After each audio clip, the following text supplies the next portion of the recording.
Penduduk adalah suatu pergerakan dan pertumbuhan orang atau orang-orang yang dipengaruhi berbagai macam hal yang terjadi di suatu wilayah dan terjadi dari waktu ke waktu. Dalam pertumbuhannya, penduduk di suatu wilayah akan berbeda dengan wilayah lainnya.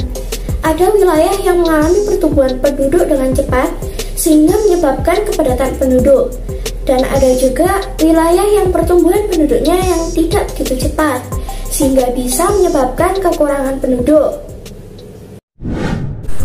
Fenomena dinamika penduduk tidak terjadi begitu saja. Ada beberapa faktor yang dapat mempengaruhi terjadinya dinamika penduduk. Faktor yang pertama yaitu kelahiran atau natalitas. Faktor ini dapat mempengaruhi terjadinya dinamika penduduk karena jumlah penduduk menjadi bertambah. Namun, jika ketika ibu melahirkan tidak terdapat tanda-tanda kehidupan dari bayi atau terjadi lahir mati, maka jumlah penduduk tidak bertambah atau bisa dikatakan bahwa kelahiran tersebut belum termasuk ke dalam angka kelahiran. Dalam mengategorikan angka kelahiran, biasanya dengan memperlihatkan bayi yang lahir dari 1.000 penduduk per tahun. Angka kelahiran dalam faktor dinamika penduduk dibagi menjadi 3 jenis, yaitu angka kelahiran tinggi, yaitu terjadi ketika angka kelahirannya sekitar lebih dari 30 per tahun. Yang kedua, angka kelahiran sedang, atau ketika angka kelahirannya sekitar 20-30 per tahun. Dan yang ketiga, angka kelahiran rendah, atau ketika kelahiran sekitar kurang dari 20 per tahun. Berikut faktor-faktor pendukung kelahiran. Pertama, melakukan perkawinan di usia muda. Kedua, masih mempercayai kata-kata bahwa banyak anak banyak rezeki. Ketiga, masih beranggapan bahwa anak merupakan penerus keturunan, terutama anak laki-laki. Lalu ada faktor-faktor penghambat kelahiran. Pertama, adanya pembatasan jumlah anak dengan program keluarga berencana atau KB. Kedua, adanya anggapan bahwa banyak anak berarti beban keluarga semakin banyak. Ketiga, usia perkawinan yang ditunda dengan alasan ingin berkarir terlebih dahulu atau menyelesaikan pendidikan. Faktor yang kedua yaitu kematian atau mortalitas. Faktor ini merupakan fenomena berkurangnya jumlah penduduk. Banyak kematian pada suatu wilayah menandakan bahwa tingkat kesehatan di wilayah tersebut kurang baik. Untuk mengelompokkan angka kematian dapat dilakukan dengan menghitung jumlah angka kematian dari 1.000 penduduk per tahunnya. Angka kematian juga dibagi menjadi 3, yaitu yang pertama, angka kematian tinggi, yaitu ketika angka kematian sekitar lebih dari 18 per tahun. Yang kedua, angka kematian sedang, atau ketika angka kematian sekitar 14-18 per tahun. Dan yang ketiga, angka kematian rendah, yaitu ketika angka kematian sekitar 9-13 per tahun. Berikut ada faktor-faktor pendukung kematian. Pertama, kesadaran masyarakat akan pentingnya kesehatan masih sangat rendah. Kedua, bencana alam yang merenggut banyaknya korban jiwa. Ketiga, kecelakaan lalu lintas. Lalu ada faktor-faktor penghambat kematian. Pertama, fasilitas kesehatan sangat lengkap. Kedua, persiapan yang matang ketika menghadapi bencana alam. Ketiga, kepercayaan agama yang tinggi sehingga tingkat kriminalitas berkurang.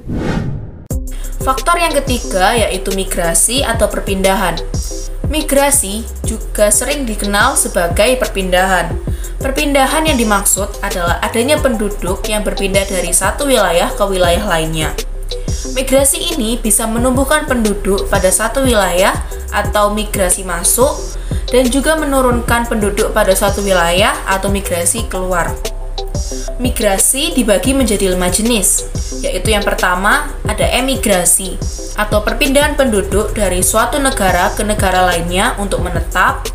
Yang kedua ada remigrasi atau kembalinya penduduk ke negara asal setelah beberapa tahun tinggal di negara lain.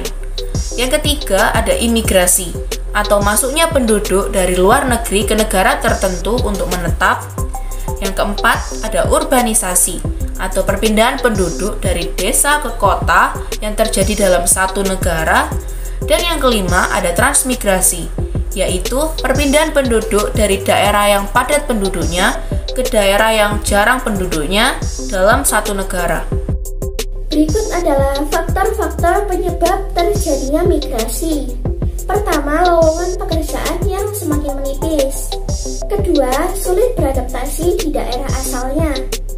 Ketiga, terjadinya bencana alam yang menyebabkan wilayah tersebut tidak bisa ditempati.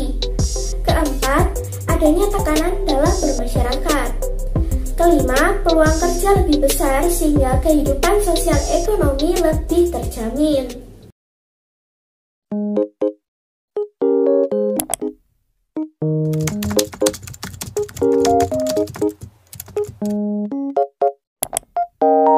ASI eksklusif. Air susu ibu atau ASI menjadi makanan terbaik bagi bayi. ASI diberikan sejak bayi lahir sampai berusia 6 bulan dan dilanjutkan hingga berusia 2 tahun dengan pemberian makanan tambahan yang sesuai. ASI eksklusif berarti tidak memberikan bayi makanan atau minuman lain kecuali obat-obatan. Dalam fase ini harus diperhatikan mengenai pemberian dan kualitas ASI supaya tidak mengganggu tahap perkembangan bayi selama 6 bulan pertama kehidupannya semenjak hari pertama lahir atau HPL. Mengingat periode tersebut merusak masa periode emas perkembangan anak sampai menginjak usia 2 tahun. Kandungan dalam ASI bervariasi tergantung dari tingkat nutrisi ibu selama kehamilan dan pada saat ASI diberikan pada bayi. ASI yang pertama kali diminum bayi baru lahir dari payudara ibu disebut dengan kolostrum. Kandungan vitamin A, antibodi, dan sel darah putih yang terdapat dalam kolostrum baik diberikan pada bayi karena dapat memberikan perlindungan terhadap infeksi dan alergi. Kandungan zat gizi yang terdapat di dalam ASI dapat membantu pertumbuhan dan perkembangan bayi. Kandungan yang terdapat dalam ASI mengandung lemak, protein, karbohidrat, dan mineral yang diperlukan bayi dalam jumlah yang seimbang. Beberapa manfaat ASI eksklusif untuk bayi meliputi 1. Mencegah terserang penyakit. ASI eksklusif dapat meningkatkan ketahanan tubuh bayi. ASI dapat mencegah berbagai penyakit yang mengancam kesehatan bayi. Bayi yang minum kolostrum ibu saat pertama kali lahir akan menjadi antibodi, merangsang sistem kekebalan tubuh alami bagi bayi. Yang kedua, membantu perkembangan otak dan fisik bayi. Pemberian ASI eksklusif bagi bayi penting karena dapat membantu proses perkembangan otak dan fisik bayi, serta membuat sistem pencernaan bayi menjadi lebih matang. Yang ketiga, meningkatkan kecerdasan bayi.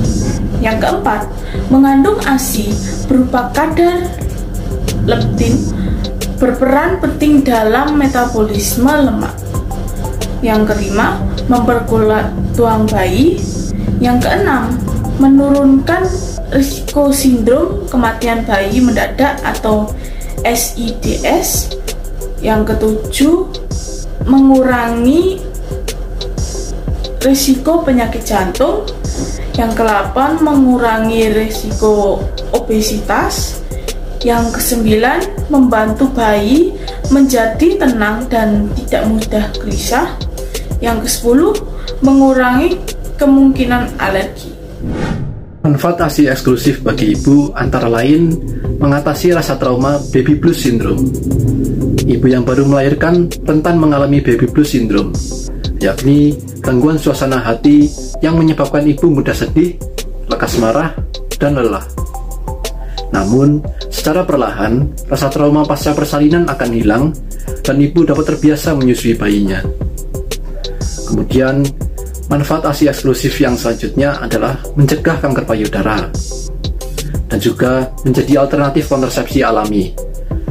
Menyusui dapat menunda masa subur karena memperlambat proses ovulasi. Kemudian yang terakhir, menyusui sendiri dapat membantu menurunkan berat badan pasca melahirkan dan dapat mengurangi stres.